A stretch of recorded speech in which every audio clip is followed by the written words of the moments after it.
She even gained quite a bit of weight for this film, and you literally would not recognize her in other films. You know, I had a hard time getting straight in my mind that this was the same actress that had been in some other films, such as The Astronaut's Wife. I mean, it just looks like a completely different person. And Christina Ricci as well. This was not the typical role that I had seen her in up until this point.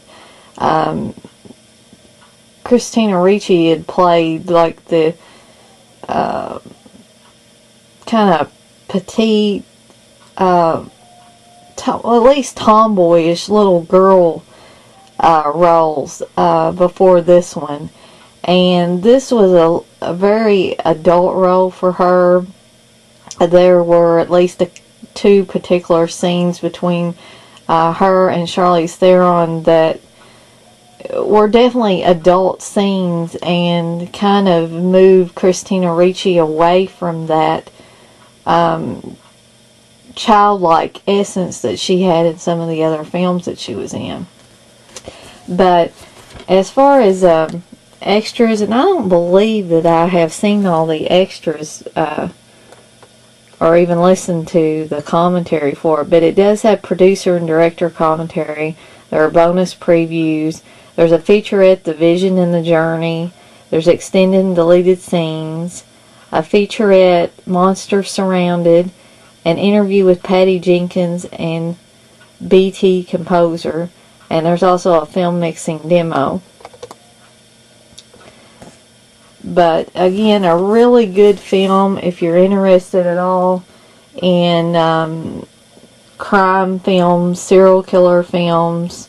I think you will find this one at least morbidly interesting from an acting standpoint as well as an historical standpoint. Okay. The next one is Play Misty for Me, which starred Clint Eastwood, and Clint Eastwood also directed this film. This was a precursor to films such as Fatal Attraction, and I think it pretty much laid the groundwork for films like that. Because the woman, I'm trying to remember her name. Maybe I can see it on here. Maybe it was, I believe it was Jessica Walter, played the stalker in this. And early, I mean, for its time, you didn't see a lot of films where the woman was the stalker. I mean, after Fatal Attraction came out, yeah, you saw a lot of those. But at the time that Play Misty for Me was made, you didn't see a lot of that, and it's unique in that respect. Clint Eastwood plays a disc jockey in this film, and Jessica Walter's character is, well, you know, what you think is a normal fan who likes to call into his radio show and ask him to play Misty for me. She always says, "Play Misty for me." Well, eventually they meet, and he has a little tryst with her, and he thinks that's it. He goes back to his girlfriend, and he thinks that, you know, that's the end of that. He won't see this woman anymore. But obviously, like Glenn Close's character in Fatal Attraction,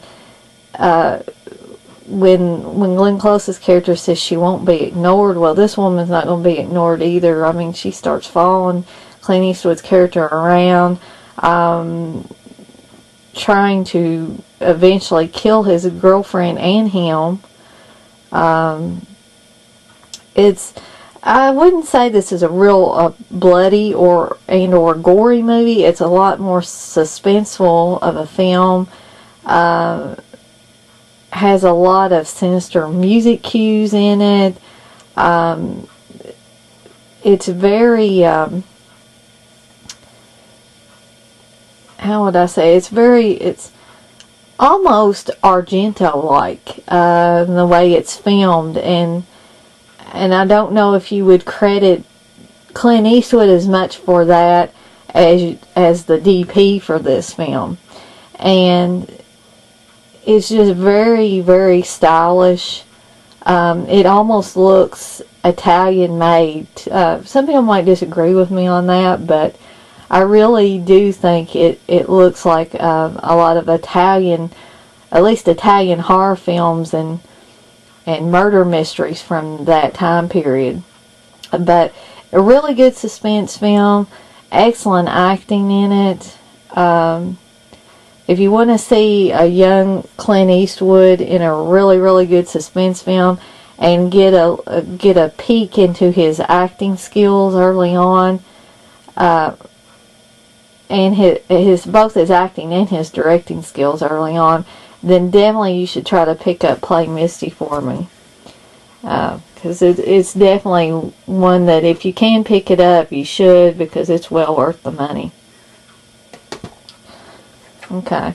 The next one is Single White Female, which stars Bridget Fonda and Jennifer Jason Leigh. Again, two very well accomplished actresses, excellent actresses, and they really, really play off each other well in this film. Bridget Fonda plays a young woman who is looking for someone to share an apartment with her, share the expenses and things of that sort with her. And she puts an ad in the paper for a single white female, blah, blah, blah, for, someone to share this apartment with her. And so Jennifer Jason Leigh's character shows up one day and seems really sweet and considerate, and it seems like she would really fit the bill, and so, she becomes Bridget Fonda's roommate in the film. And everything seems to be going along well, and then things start to get a little weird. Jennifer Jason Leigh's character cuts her hair like Bridget Fonda. She wants to dress like her. She eventually wants her boyfriend and even goes so far as to pretend to be the other woman and sleeps with Allie, which is Bridget Fonda's character, sleeps with Allie's boyfriend, and it just causes all kinds of havoc until it gets to a boiling point, in which case Jennifer Jason Leigh's character tries to kill off Allie. And anybody that gets in the way of her getting what she wants. So again, this is another really good suspense shocker, really stylish film, really well made, well acted, well directed. I can't really say anything bad about the film, other than there might be a couple of slow points in the film. For the most part, it just boom, boom, boom, it keeps moving and keeps the tension building, which is always a good thing. You definitely don't want to have a suspense film and not have any tension. And let's see, as far as special features go, there's not a whole lot for this one. There's the theatrical trailer, and it's got the widescreen and full screen formats. But not really anything other than that.